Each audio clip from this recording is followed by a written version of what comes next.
Welcome dear students. यहाँ पर मैं बात करने जा रहा हूँ एनईएस के रिगार्डिंग। ठीक है, जिन बच्चों ने एनईएस से एग्जाम देने के लिए फॉर्म भरे थे ना, तो मैं बता दूं कि एनईएस के एग्जाम की डेट शीट इश्यू हो गई है और यहाँ पर मैं आपसे वही डिस्कस कर रहा हूँ। देखिए, यहाँ बताया जा रहा है कि एनईएस के जो एग्जाम है ना, वो 10 अप्रैल से स्टार्ट हो रहे हैं। यानी कि आपका पहला जो पेपर है वो 10 अप्रैल से है। तो यहाँ पर आप डेट शीट पूरी देख सकते हैं और क्लास 10th और क्लास 12th दोनों बच्चे यहाँ पर देखेंगे। ठीक है, ये जो सीनियर सेकेंडरी है ना, ये क्लास 12th है और जो सेकेंडरी है क्लास 10th है। तो इनकी डेट शीट इश्यू होगी। यहाँ पे एक एक आप करके आराम से देख सकते हैं। देखिए, 10 अप्रैल को जो सीनियर सेकेंडरी है उनका यहाँ संस्कृत लिखा हुआ है पेपर। ठीक है, यहाँ पर आप सब्जेक्ट पढ़ सकते हैं जो आपका इसमें सब्जेक्ट होगा। ठीक है, और आप टाइमिंग नोट कर लो, आपको एडमिट कार्ड मिल जाएगा इनको अभी तक नहीं मिला। ठीक है, जहाँ से आप स्टडी सेंटर से कर रहे हैं ना स्टडी, तो वहां से मिल जाएगा। ये ऑनलाइन जैसा भी होगा वो आपको अलग से इन्फॉर्मेशन दे दी जाएगी। ठीक है, तो यहाँ पर देख लीजिए सब्जेक्ट लिखे हैं और ये सब्जेक्ट जिनके पास है उनका पेपर 10 तारीख को है।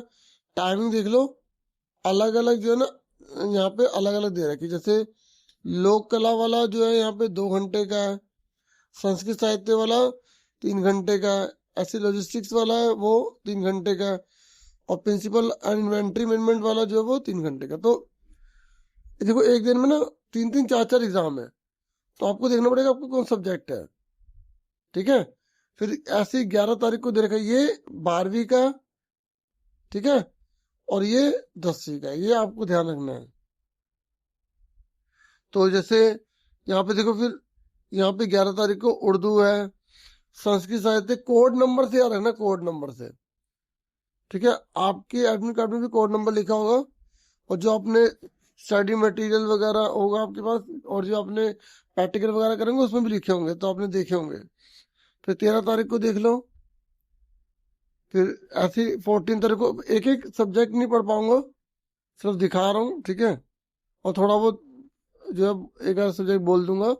अकाउंटेंसी का जैसे यहाँ लिखा है 16 तारीख को, बायोलॉजी का है, या इंट्रोडक्शन टू द लॉ है। ऐसे 10वीं क्लास का उर्दू कोड देख लेना, संस्कृत या इंडियन साइन लैंग्वेज, ऐसे अलग अलग यहाँ लिखे हुए हैं। फिर 17 तारीख को है ऐसी, फिर 18 को, फिर 20 को। और देखो, 20 तारीख को अगर किसी के पास मैथ्स है ना 10वीं क्लास में, उनका पेपर है, और होम साइंस 12वीं वालों का पेपर है 20 तारीख को। फिर 21 तारीख, 22 तारीख, 23 तारीख, 24, 25, 27, 28, 29 और 30। तो ये आप देख सकते हैं। फिर 2 मई को भी है हिंदी का पेपर, देखो 10वीं का है, और ये सब्जेक्ट है। तो जो सब्जेक्ट है, ठीक है, जैसे इंग्लिश का यहाँ पे 12वीं का दिखा रखा है 28 अप्रैल को, तो जो सब्जेक्ट है उस दिन आपको पेपर देने जाना है। और जैसे 3 घंटे लिखा है, तो इतने पेपर स्टार्ट हो जाएगा, तो कम से कम आपको पौना घंटा पहले ही पहुंचना है वहां पे। ठीक है, क्योंकि आपको स्कूल में जो है ना, वहाँ पे आपका कौन से रूम में पड़ा वो सर्च करना पड़ता है, वेरिफिकेशन वगैरह होते हैं। तो इसलिए कम से कम ये अगर आप पौने घंटे पहले पहुंचे या आधा घंटा ही पहुंचे, तो आपको कोई प्रॉब्लम फेस नहीं होगी, नहीं तो आपका पेपर भी छूट सकता है। ठीक है, तो देखो, फिर 6 मई को भी है। अब यहाँ पे कुछ नोट लिखे हुए हैं, तो ये कह रहे हैं कि आप ये डाउनलोड कर सकते हैं। ये देखो लिखा आ गया ना, ये देखो, जो हॉल टिकट है ना, एडमिट कार्ड, वो आपको ऑफिशियल साइट से ही मिलेगा। मतलब आपको रोल नंबर या जो आपके पास डाटा होगा उसको फिल करके, और 15 मिनट आपको पेपर पढ़ने के मिलेंगे। ठीक है, और यहाँ लिखा है कि परीक्षा का परिणाम संभवतः अंतिम परीक्षा के दिन से 7 सप्ताह के बाद आएगा। ठीक है, तो वो साफ बता रहा है कि रिजल्ट जो है वो 7 हफ्ते बाद आएगा। यानी कि जैसे ये देखो, यहाँ पर लास्ट पेपर है 6 मई को।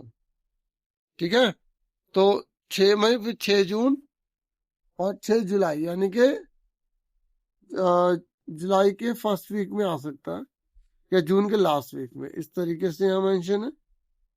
और फिर ये बाकी सारे डॉक्यूमेंट्स वगैरह आपको जो रिजल्ट वगैरह आएगा वो उसके रिगार्डिंग आपको मैरिट कम सर्टिफिकेट भी मिलेगा, जैसे कि लिखा हुआ है, मार्कशीट भी मिलेगी। ट्रांसफर सर्टिफिकेट भी मिलेगा, जैसे किसी को ट्रांसफर करवाना है तो।